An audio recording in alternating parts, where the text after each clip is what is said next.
Are you sometimes a little nervous when you have an English conversation?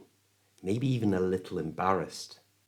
You've worked so hard to learn lots of English words and hours learning grammar, but somehow when you speak, it doesn't sound quite right. In fact, your speaking sometimes sounds like this man's dancing.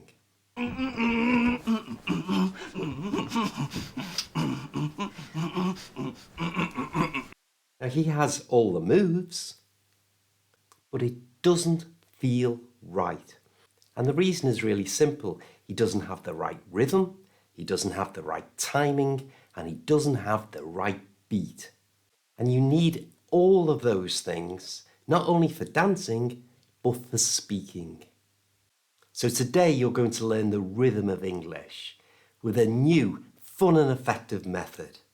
And after this lesson, you'll be speaking like this guy dances. Hi, I'm Steve. Let's do this. In an English sentence, there are some words that are simply more important than others. These are the words we want to make sure the person we're talking to hears really clearly so they can understand what we're trying to say to them. For example, in this sentence, she is reading a book. The words she, reading and book are far more important than is and a. If you ask me, Steve, what is she doing? And I just said, she reading book. Well, that's bad English, but you would understand me. Let's call these important words strong words. And the other less important words like the, of, is, we'll call those weak words. Now, because colours are always strong in the English language, we're going to use 4 of them, red, white, green, blue, to learn the rhythm of English. Say them for me. Red, white, green, blue. If you need any help pronouncing these, just check out the pronunciation lessons on this channel. Now we have our strong words, we need to say them with the correct rhythm, timing and beat.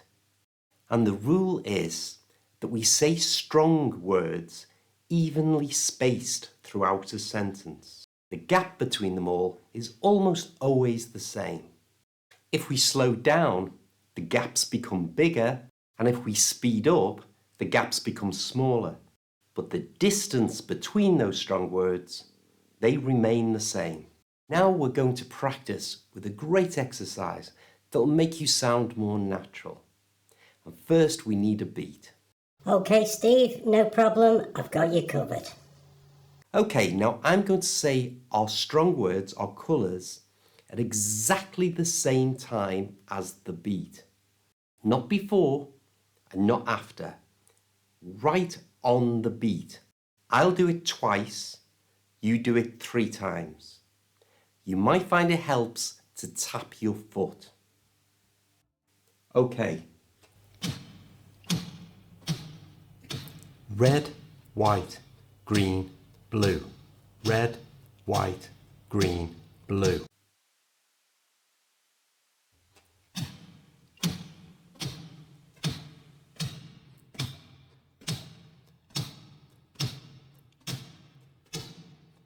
If you found that a little difficult, just press the rewind button and try again until you get it in a natural rhythm. It's got to be on the beat, red, white, green, blue.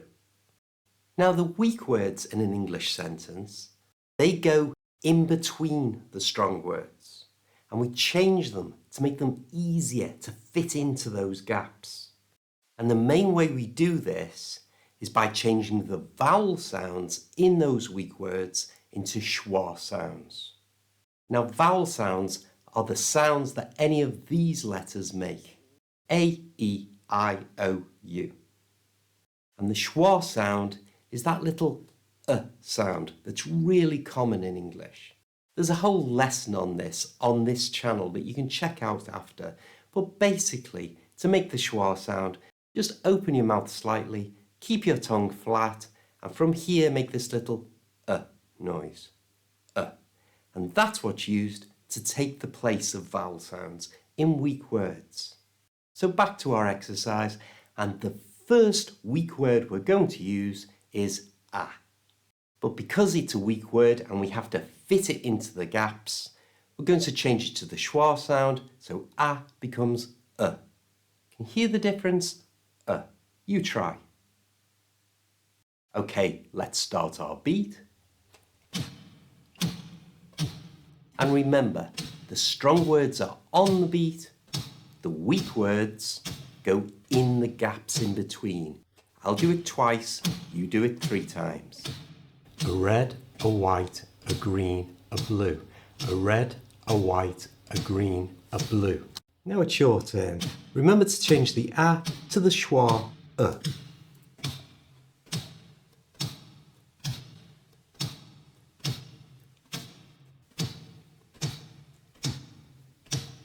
Now we'll add another weak word, and this time we're going to add the word and. To make this easier to fit into the gaps, we're going to change its vowel sound a to a schwa, and we're not going to pronounce the d on the end at all. So instead of saying and, it's going to sound like un. You try, un. This is the normal way in English we pronounce and. We don't say girls and boys, we say girls and boys. You try, girls and boys. In and out, up and down. So let's add our and to our a, but in its weak form, so it fits in the gaps, and it becomes unna. You try, unna. Back to our exercise. I'll say it twice, you say it 3 times. Remember, relax, tap your foot, whatever helps you keep that rhythm going. Let's have a beat. And a red and a white and a green and a blue. And a red and a white and a green and a blue.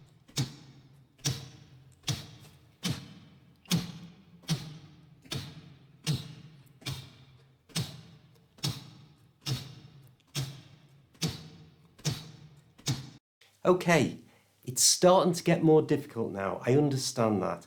So it really is important. Just keep rewinding and trying until it becomes really natural. It will help you speak so much more fluently. Next we'll add another weak word, and this time we're going to use then. So one more time, we take its vowel sound, and change it for the schwa sound, So it becomes thun. Try that. Thun.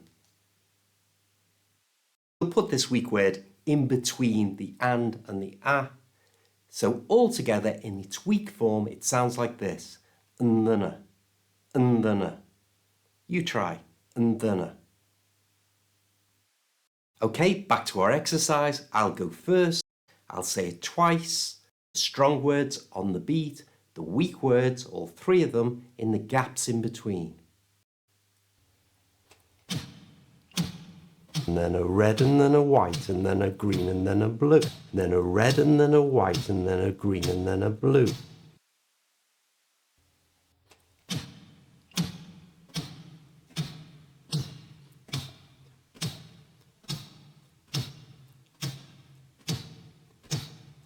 Well done. I know that's a little tricky. Next, let's try this rhythm method with a real sentence. What do you want to learn next?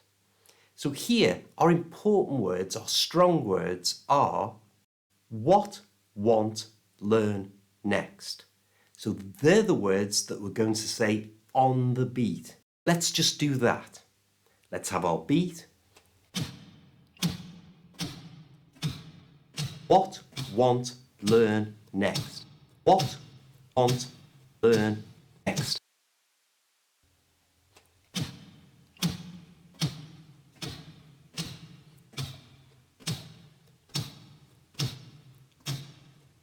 And our weak words are do, you, and to.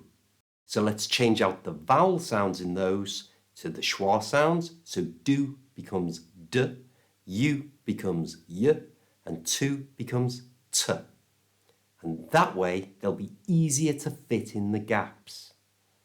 One more time, let's have our beat. I'll say this twice, you say it 3 times. Remember, relax, get those strong words on the beat.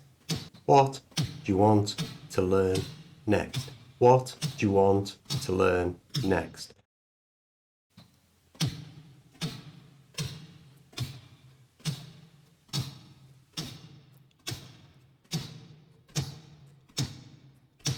Let's try it now without that backing beat.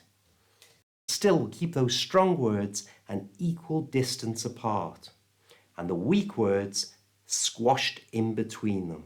I'll say it twice, you say it 3 times. What do you want to learn next? What do you want to learn next?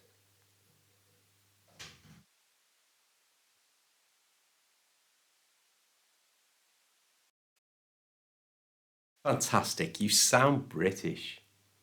We have more videos coming out every week on this channel, so don't miss out. Click the bus and subscribe, and then click this link for another lesson to help you improve your English.